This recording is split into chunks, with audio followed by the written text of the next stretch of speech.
My name is Dr. April Stace, and here at General I am the Affiliate Professor of Pastoral Care.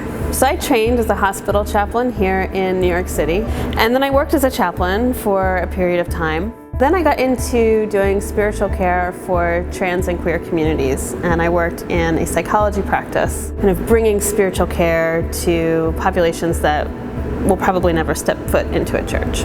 The overlap between arts and pastoral care is something I think I've been trying to figure out my entire life. And what I've really come to see is that it's one calling for some of us. A lot of the work I do here at General around combining the arts and pastoral care is around understanding the arts as a space of vulnerability and a way that we can connect with one another and share experiences with one another and really reach understandings that are beyond words, that music and painting and dance and drama can help us get at.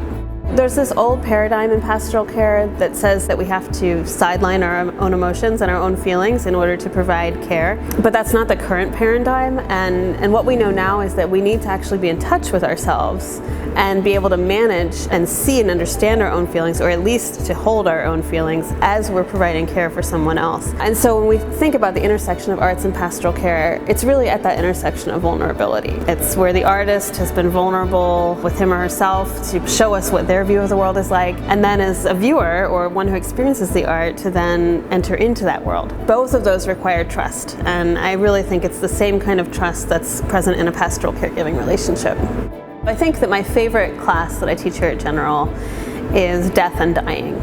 And that doesn't sound like such a happy class, and it is really intense. We talk about death and dying every single week for an entire semester. We really walk through some deep waters together, which I think is why I like the class. A lot of times students come into the class expecting it to be kind of a how-to, like here's how to make the pain of death and dying less, or how to make it go away, or how to fix it as a pastoral caregiver.